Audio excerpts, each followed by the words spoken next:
tarde de celebración en la Academia de Cine, en la que contamos con tres increíbles cineastas que ahora estarán con vosotros, dos directores, José Antonio Bayona y Brady Corbet, que han dirigido películas impresionantes, La Sociedad de la Nieve y The Brutalist, la película que dirigió Brady y que este año estará seguramente en los Oscar. Y un actor, Adrien Brody, ganador de un Oscar hasta el momento, quizá dentro de poco sea más de uno. Con todos vosotros, Juan Antonio Bayona, Brady Corbet y Adrien Brody. Muchas gracias.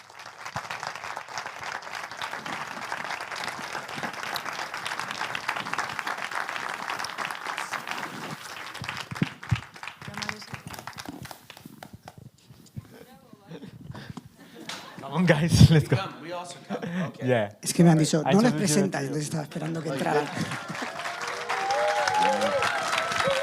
Buenas noches.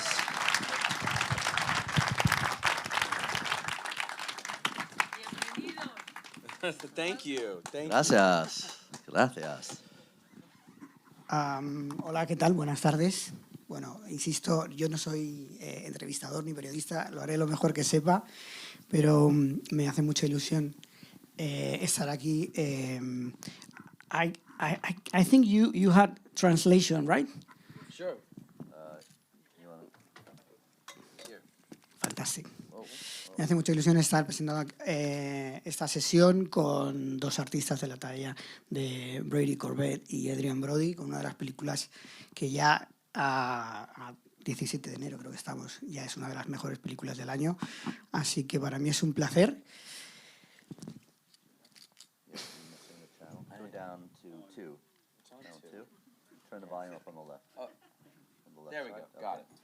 Fantástico. I missed the question, though. Sorry, one second. Can you repeat the question? You can always answer whatever you want. I usually do, but it would be good to have something to kick me off.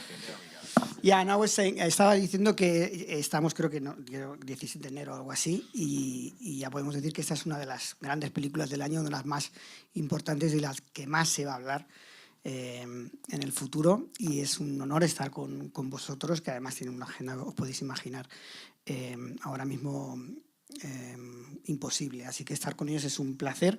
Y yo quería empezar la sesión de hoy haciendo una referencia que casi es inevitable a que ayer fallecía uno de los más grandes directores que ha dado el arte del cine, un David Lynch, que era un autor con una integridad artística extraordinaria. Creo que de alguna forma la película de Brutalist habla un poco de ese proceso, ¿no? de cómo se enfrenta la integridad artística a un mundo donde el centro de la vida es el dinero, y de alguna forma todo lo que toca el dinero se pierde su sustancia, ¿no? pierde su valor. Entonces creo que ese es uno de los grandes temas de la película. No sé si tú estás de acuerdo, Brady. Yes, no, that's absolutely right, of course. And, you know, for me, my two favorite American filmmakers are Frederick Wiseman and David Lynch. You know, David Lynch was a filmmaker that the algorithm could never have anticipated. And this is the reason it's so important that we never refer to that data, because it's essentially an Ouroboros of bullshit that feeds us what it thinks we want. But what we really want is David Lynch. So I feel really grateful that he was able to make so many of his films. And frankly, considering how many fights he must have had to be able to bring those films to the public, it's nothing short of a miracle that he lived to be 78 years old. Yeah, I'm very, very sad to hear of his passing, but I'm mostly celebrating his life and work today. Adrien, tú eres un actor con una carrera muy ecléctica, inquieta, con un nivel, un estándar muy alto en todo lo que decides comprometerte como actor. ¿Qué es exactamente aquello que leíste del guión de The Brutalist que más te llamó la atención y en especial alrededor de tu personaje? I appreciate that. I think that's a compliment. That eclectic career is something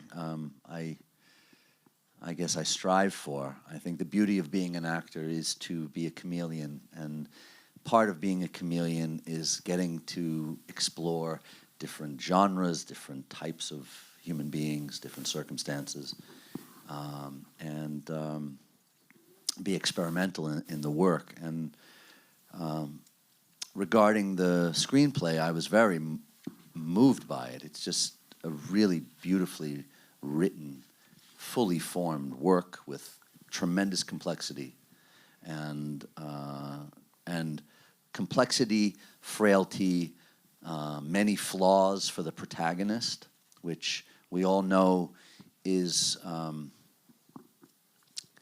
more true to life and more representative of all of us, and yet somehow so hard to come by often enough in film. And the sheer fact that there's a multi-decade span of time to spend with an individual whose circumstances represent so much loss and hardship and sacrifice and resilience for so many people. And the artistry, both Brady's yearnings, my own yearnings, the influence that my mother's had on me as an artist, the influence my mother's and my grandparents' circumstances have had on me, being Hungarian immigrants, fleeing the horrors of war, moving to the United States in the 50s. All of those are gifts and provide insight that make me uniquely right to help Brady tell this story. And when I read it, I was quite stunned by the potential. And when I met with Brady after that, I was very moved by him. As you can tell, he's quite a cinephile. He's quite a sensitive soul and incredibly artistic, and I've discovered wonderfully collaborative and kind, as well as being a great filmmaker.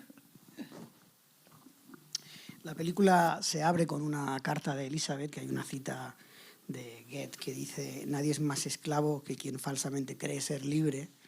Y es curioso que, como estaba diciendo ahora Adrien, ¿no?, toda la responsabilidad de contar la historia de esa gente, esta idea de la integridad en el arte, el compromiso frente a una sociedad, ¿no?, que cuestiona constantemente aquellas ideas más revolucionarias. Es una película cargada de grandes ideas, pero sin embargo yo, cuando vi la película, la vi hace 2 días, tuve la suerte de verla en una proyección en 70 milímetros, me impactó mucho cómo me hizo sentir la película.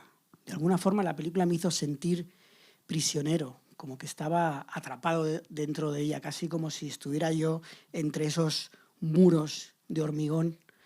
Hay algo en el estilo, incluso pienso en la duración de la película, esas 3 horas que también se sienten con el peso, la importancia de lo que quieres contar. Hay algo brutalista, ¿no?, en esa forma. ¿Cómo ves tú esa idea de los sentidos, ¿no?, del cine contado no solo a través de las grandes ideas, sino a través de las grandes experiencias? Yeah, I see so many films in a year. I mean, I see everything. I see high, I see low, and everything in between. But you know, something that I think was a real mark of cinema, sort of pre-Reagan, especially in the 60s and 70s. You know, it was a cinema of ideas. It was a philosophical cinema, and that is something that I yearn for from films. I mean, for me, I yearn for something more than just to walk a day in the life of a character's shoes. I need more than that. I've always wanted more from a sunset. I always want more juice out of the lemon. And so, for me, I think that I'm generally starting with a period in world history, and I let that drive everything. I let that drive the characters that my partner and I write. They are somehow emblematic of the era that they're living in, because I think that all of us cannot help but be a product of the time and place that we are born. The moment in time when we live. And I think that in regards to the film, construction, the idea that the film itself is brutalist. I'm so glad you feel that way, because that was certainly by design. We realized early on in the process that it was impossible just to present architecture, because architecture is inanimate, it doesn't move. And so for motion picture film, after 5 or 10 minutes, unless of course it's that extraordinary documentary on Antonio Gaudí, there's a few exceptions, but most films there's not very many movies on architecture, because it's hard to make a movie about something which is inanimate. So we realized early on that we needed to represent architecture via the film's graphic design, the construction of the film itself. It's big and imposing. It is both minimalist and maximalist in the same way that a brutalist monument is. Claro, estoy pensando el brutalismo, cuando aparece de alguna forma, es el reflejo de una época, de un estado de ánimo, que yo creo que es el que has conseguido captar tú con la película, ese estado de ánimo en la sociedad americana de ese periodo. Yeah, I mean, it's just fascinating to me that, brutalism is still to this day such a polarizing style of architecture, and it's frequently under attack, and it's very difficult to get those buildings, even great masterpieces, landmarked. And of course, because it came about in the 1950s, the first brutalist constructions, it had to have been in response to the previous, to the previous 30-something years between the First War and the Second War. So for me, it seemed obvious somehow that post-war architecture and post-war psychology are linked. And there are many scholars that have written on that subject specifically. And if you're curious to read more on this subject, there's a great book called Architecture in Uniform by Jean-Louis Cohen that is specifically about this. Adrien, tú lo has citado antes en la anterior respuesta tuya, lo citaste en el precioso discurso de los Globos de Oro, el hecho de poder estar contando algo tan cercano a la experiencia de tu madre, de tus ancestros que tuvieron que huir de la guerra. ¿Cómo se siente esa responsabilidad de llevar esa carga humana en tu personaje? Well, it's not the first time I've felt that responsibility in my work.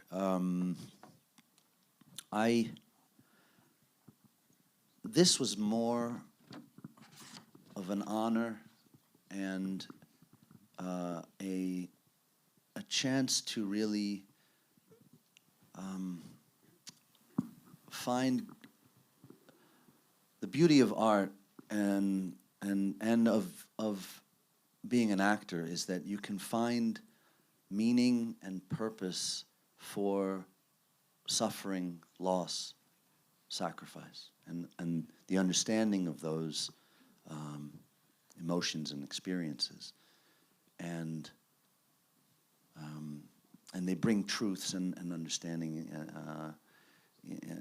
to depict a character which will hopefully elicit a connection with the audience and potentially create this empathetic quality that we can recognize the hardships of others, whether it's a fictional work or a historical work, and it can spark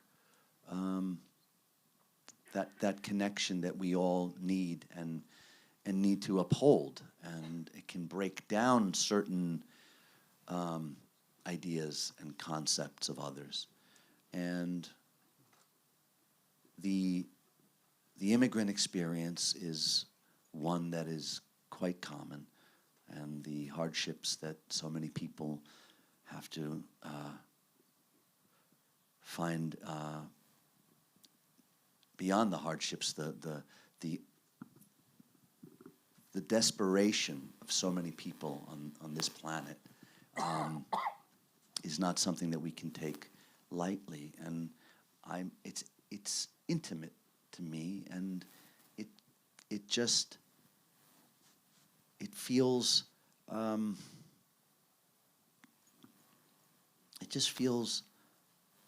like it gave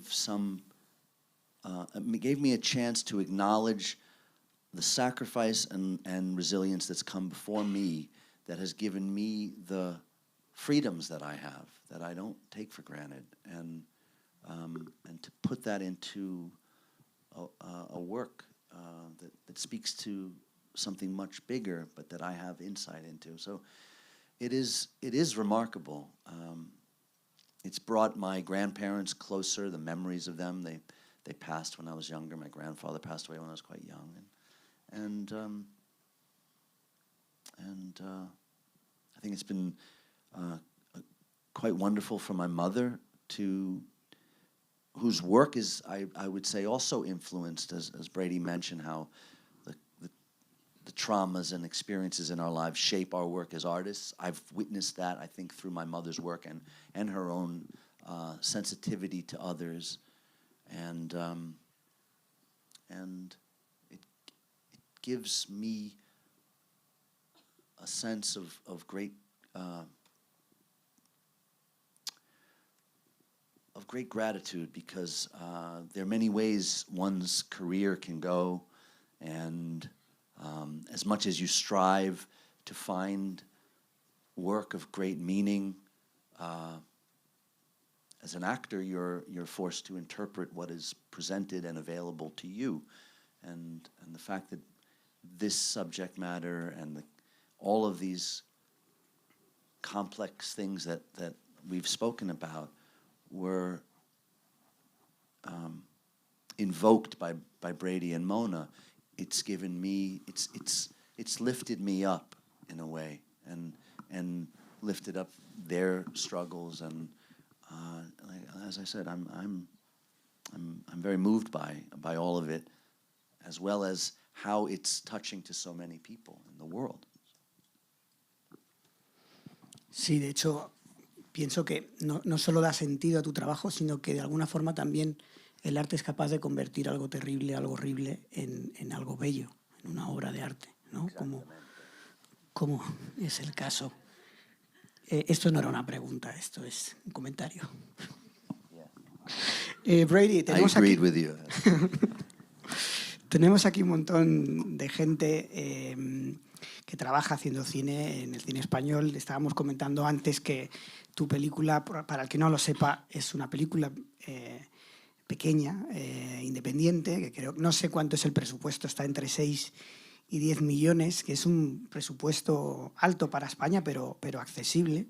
Por eso me gustaría que contaras lo que para mí es una gran proeza, ¿no? El haber rodado esta película con esta limitación de medios.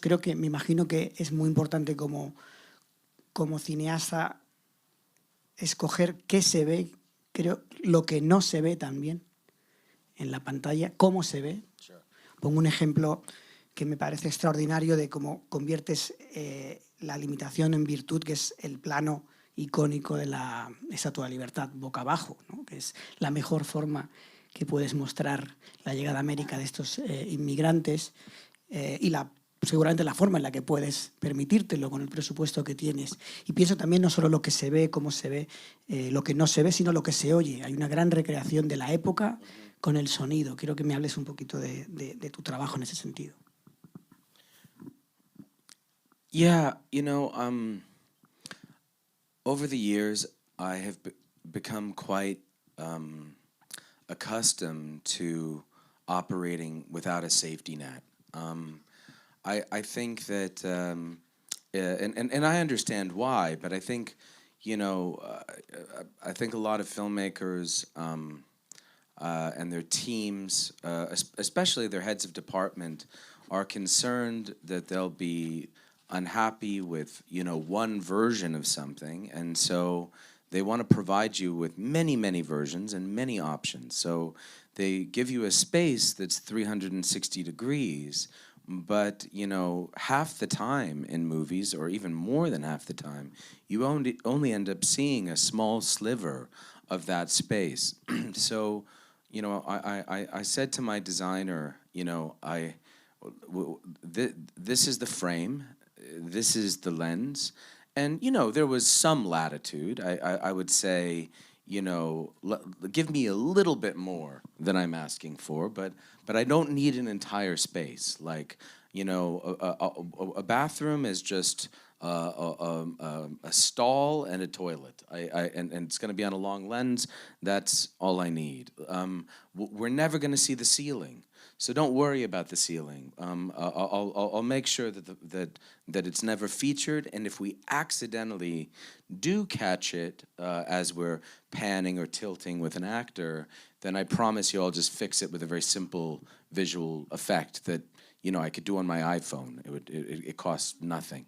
And so, but then using the ship as an example of a way, I mean, of course, arriving to Ellis Island is something we've seen many times before, and we could have easily spent over $1 million or even more doing an establishing shot of the boat and featuring many crowds on the decks and I mean, that's many costumes, it's many extras, it's a lot of choreography. It would have been multiple cameras, but instead I felt that it was ultimately more cinematic anyway to start the sequence in the dark. And I remember my production designer and I, we took my cinematographer to a parking garage, and he was like, "What is this?" And we said, "Well, it might be the ship." And he said, and he was like, "Oh my God, this movie is this movie is so low rent." So and I was like, "Well, listen, think about it. We'll create a couple of portholes, but what we really need is a metal bridgeway that will take us to the top of a parking lot, and as we tilt towards the blue sky, it's the same effect because there were no ships in Hungary where we were shooting. We couldn't find anything that worked. Eventually, after several months, we did find a small ship that we were able to shoot in on the Danube, and so we didn't have to work quite that hard or use our imagination to such an extent. But to be honest, I think it would have been the same, and I really mean that. Because, if you think about what you're seeing in a parking garage, if you block all of the openings and you just replace them with portholes, it's more or less very, very similar. So these were the kinds of solutions that we were finding to do. I think that day cost us roughly $50,000 as opposed to between $1 and $5 million. And I think that ultimately it's more effective. And I love, go for broke James Cameron style cinema as well. I really do. But that's not really how I make a movie anyway. And so for me, it didn't feel like a great sacrifice. If we had had a little bit more money, the experience of making the movie would have been a lot more peaceful, but the movie would have ended up, more or less the same. Mm-hmm.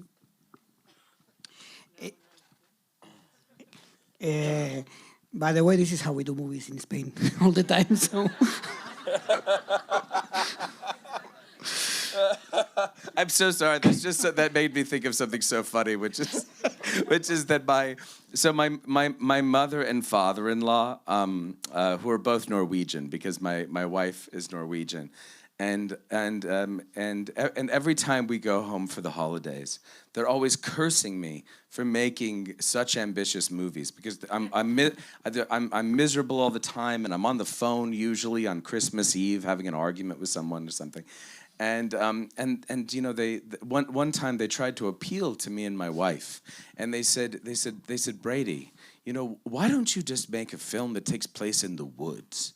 And I was like, all right, about what? And they were like, well, it could be about a fox, for example. And I said, well, then I would have to hire an animal trainer. And then they were like, well, and I was like, animal trainers are very, very expensive. I was like, their day rates are insane. And they said, but maybe you don't see the fox. Maybe it's an invisible fox. and so now my wife and I. They make great line producers. Yeah, they're equally good at busting my balls, but what's so funny is that in a way I was like, the invisible fox solution. It functions pretty well. It functions, and Hitchcock did it. I mean, there's a tradition of the imagination being more cut powerful. To everyone looking at the building, yeah. But you never need to see it. No, certainly not. Beautiful. Tremendous work. By the way, that is what King Kong was like. I was looking at a tennis ball on a stick and having to imagine fleeing from my life in sheer terror. Imagine remembering what it was like growing up in Queens. That's what it was like in a green room with a crew watching me going, what is he looking at? Adrien, tengo la impresión cuando veo la película de que tu personaje está como aprisionado, como encerrado, como si hubiera salido de una cárcel para meterse en otra, de alguna forma. Y creo que la expresión artística refleja eso en el personaje, no en esos edificios de habitaciones pequeñas, muros muy pesados de hormigón, donde apenas se ve la luz del cielo. De alguna forma construye como un... Permiso.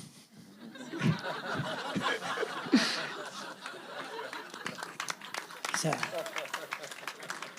entiendo poquito, pero nada mucho. Yo veo eso y pienso, I see that and I think this is why I will hire an actor. That's why I should do a comedy too. Yeah, and I'm so not quick. Just a serious actor. I'm quite funny at times. People never believe that. You spoiled my question. Sorry. What should I do now? Well, I got your question. My question was... Yes, I didn't make the noise. I have the impression that he needs to, of course, he needs to build the way he feels and represent that and leave that for history. Yes. Well,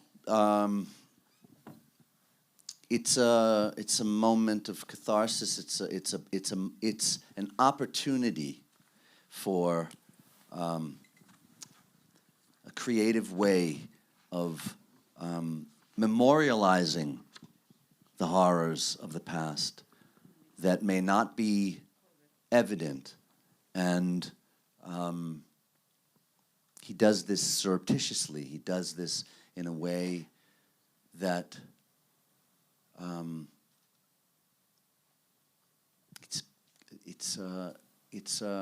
it's both representing the confinement and the aspiration for freedom. And there are these tall, open spaces to commune with a higher power, regardless of the religion. It's to find hope and freedom of thought and to also represent a monument to the oppressiveness that we must not forget. In fact, that's what the film does too. It's a monument to all the hopes and dreams of so many, and of what we will face if hatred remains unchecked, and of all the loss that has transpired in this world as the result of hate and blame and immense cruelty. And it's a work, and so is a film. A film is a tangible work. It is in this case a 300 and something pound, 12 reel, enormous structural work filled with nuance and details that are subjective and can be revisited again and again. And I love the parallels. I love how it's an opportunity to express the horrors and an understanding of that, and also a sense of hope and a community center, a place that's inclusive for a community to congregate, to be exposed to literature, to be in awe of the space, to be at one with the marble and the nuances of that stone, and I think it's quite eloquent and beautiful. Y hay algo, añadiendo lo que tú dices, es esta idea que comentaba que me parece realmente muy brillante y muy difícil de hacer, de que el personaje se siente casi prisionero también. Una vez llega a Estados Unidos, tiene esa sensación de estar en una cárcel para entrar en otra, y la forma en la que lo retratas, siempre durmiendo en habitaciones pequeñas, en camas desaliñadas, da igual que él tenga un estatus ya como arquitecto, sigue durmiendo en esos rincones. Creo que es algo que muy difícil de hacer y que sin embargo transmite esa sensación. Yeah, I mean, one of the early images in the film is when Adrien stands amongst a group of immigrants that have just arrived at a highest center, and they're all wearing these numbers around their necks, and I was really struck by it because our character doesn't have a tattoo because he's come from Buchenwald, but I was thinking so much about the tattoo from Auschwitz and how you would trade one serial number for another. You arrive having thinking you've finally escaped, and then here you are, dehumanized completely once again, and it's based on a real image that I was just found so shocking, to be treated like inventory for so many years. But one thing that I think is interesting about Adrien's character, which also leads us to speak a little bit about the beauty of the production design, because of course the building is very impressive, and the library that Judy designed is so beautiful. But there's something she did that's very subtle in every space that Adrien lives in, which is that you know, she and I spoke about how frustrated we were to see the way that poverty is frequently represented in cinema. Usually there's a pile of dirty dishes with spaghetti stains in the sink. The place is a mess. It's characters living in squalor. And it was very important to us that this character finds a way always to live with dignity. So in the background of certain shots and stuff, you'll see that he's taken 2 cement cinder blocks and a piece of plywood, and with these very modest materials, he's made a very, very elegant coffee table. And, you know, I think that if you look at everything in the periphery of the frame, you see that this character, just because he doesn't have any money, doesn't mean that he you know abandons self-care.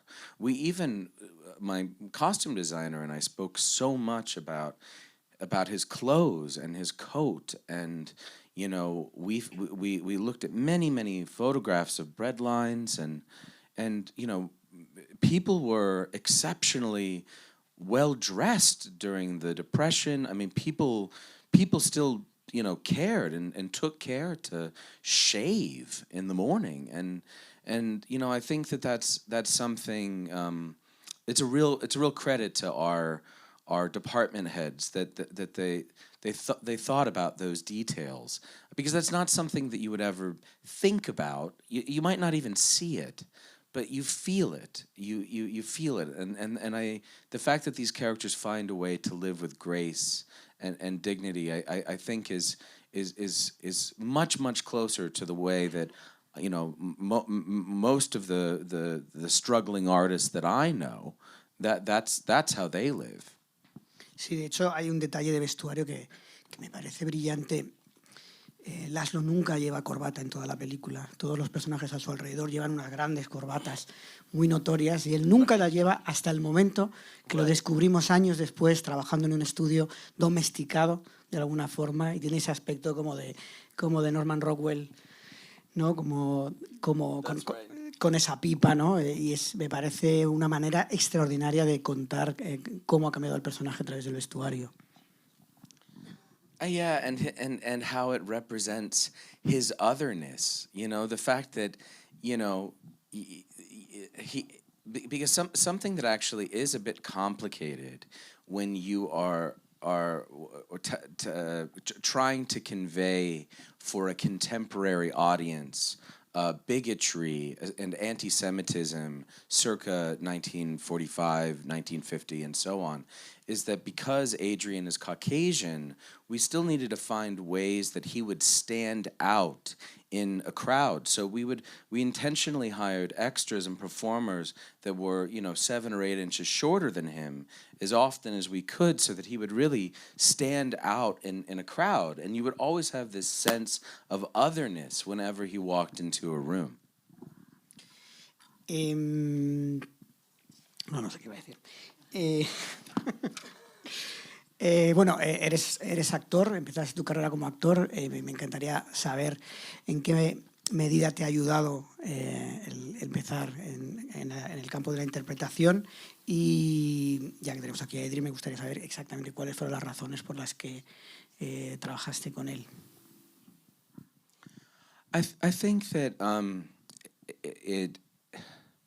my experience as a performer, of course, gives me, you know, a lot of empathy for the position that my entire cast is in. I mean, performing with an accent that's not your own, in a space that might be, you know, cold or hot or just frankly uncomfortable somehow, and so if anything, it's given me the sensitivity to see something's wrong, and there must be some way that I can help, because I've been in too many situations over the course of my career as an actor where a director would just, you know, sort of treat me or my scene partner something sort of like a model. Just tell me where to stand, you know, and figure it out. Just make it authentic. And I'm like, but you know, I'm so uncomfortable. I mean, I of course want it to be authentic as well. But we need to work together to figure out how to make it feel authentic, and making everyone comfortable, I think, is sort of the first rule.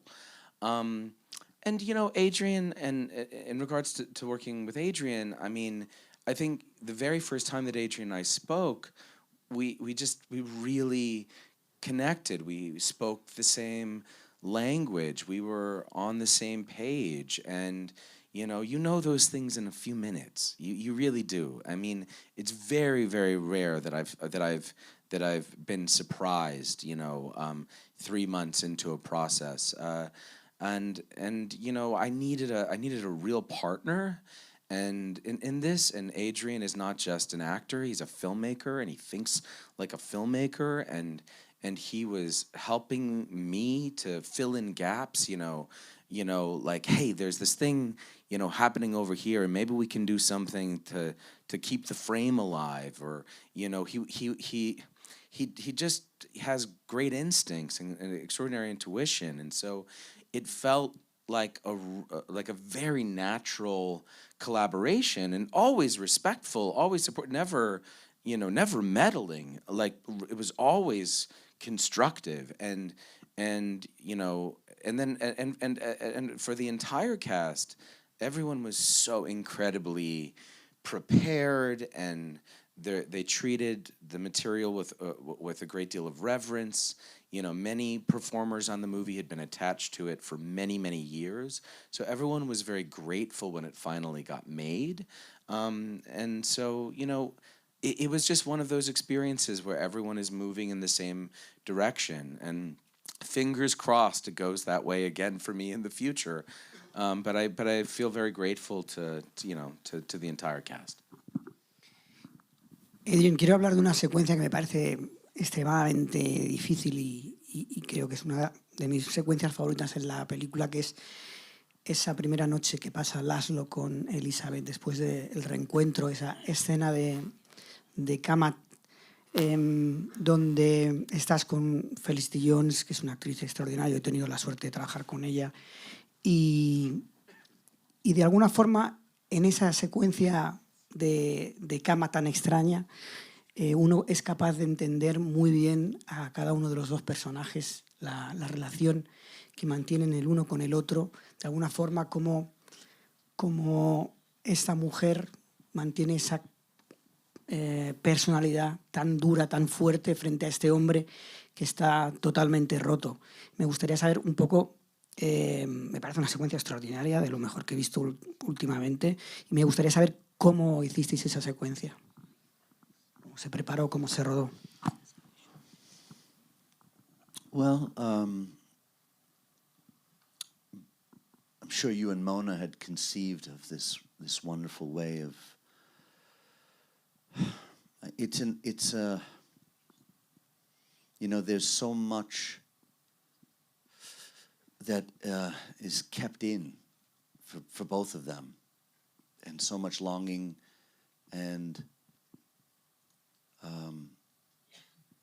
it's like when all of those pressures and fears and everything come to a head, there's this kind of overwhelming adrenaline and a release, and then you have the shocking reality of where you both are at this point, both deeply damaged and traumatized and somewhat broken.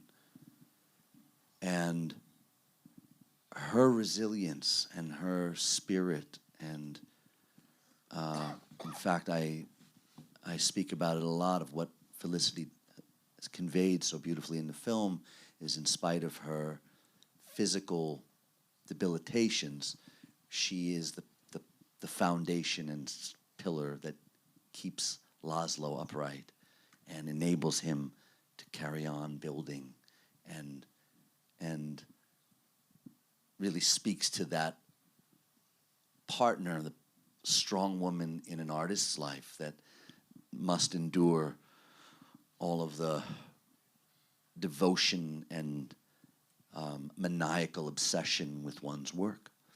And she came with a lot of purity of spirit, and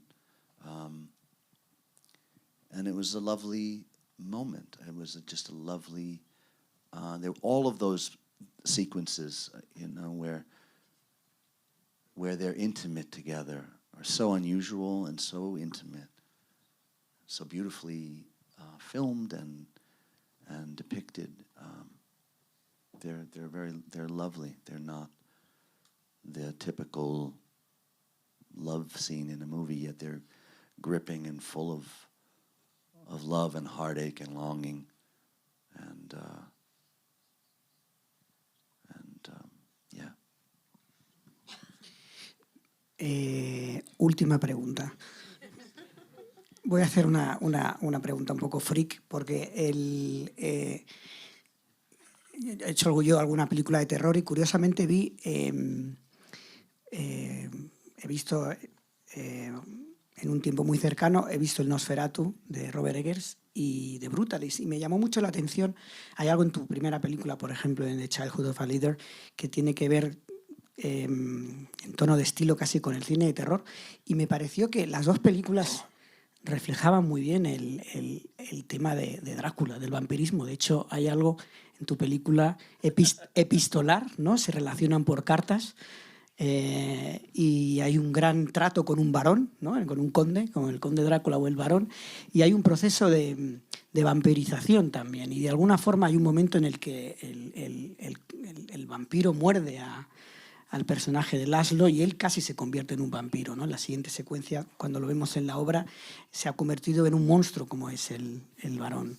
Yeah, that's right. Y me pareció muy curioso haber visto esas dos películas, y que las dos retrataban también esa idea de cómo de alguna forma todo lo relacionado con el poder vampiriza, ¿no? y anula de alguna forma a los personajes.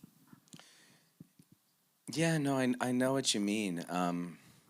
It's funny because my my next project has, you know, so I was talking to someone who'd read a little bit of it, and they were like it's I didn't expect you to make a horror film, and I said, well, it's not a horror film, it's a terror film, and that's something else. I think that, how do I describe it? You know, for me, the films are Gothic fables. I mean, they are films that are, you know, I've been speaking about this a lot today, but I love neo-realist films. I really do, but I don't make them, and I'm not particularly interested in trying to capture the reality in a way, but that doesn't mean to say that I'm not interested in authenticity, which is interesting because I'm consumed with authenticity, but for me I'm always, you know, the films exist in a world that's extremely heightened, like a dream, or sometimes a nightmare, and I suppose that's just because for me that's exactly what my experience of this life is. It's a frequently a waking nightmare, and there is something very cathartic for me to be able to put it, you know, to exercise those demons in the films, so to speak. But yeah, you know, I think that in general, I'm really trying to work almost completely outside of genre. I get frustrated in a way sometimes when I'm asked, you know, in advance of someone reading it, well, what is it, you know? And you know, I mean, my previous movie, Vox Lux, the first half of the film is a minimalist drama, and the second half of the film is completely hysterical, off the rails satire, and they're two genres that don't belong together. But the juxtaposition of them for me is something very interesting. It's sort of a Brechtian experiment, and so I'm constantly trying to experiment, and I think that it's important to not play it too safe, and to continue to try to advance the medium a little bit further, because otherwise, what's the point? We only get one life. We only get a chance to do it once, and I try to make every movie as if it might be my last, because it might be my last. I mean, this one really could have been my last. 3.5 hours. I've been like in movie jail for forever. So I'm glad that it didn't work out that way. Bueno, muchas gracias a Adrien Brody y a Brady Corbet por visitar la Academia y compartir un ratito con nosotros. La película se estrena la semana que viene en cines de toda España. Es fantástica. Si no la habéis visto, correr a verla en la pantalla más grande posible. Así que muchas gracias. Muchas gracias. And thank you so much for doing this. Yeah, thank you very much. It's such an honor to have a great filmmaker do this for us. So thank you so much.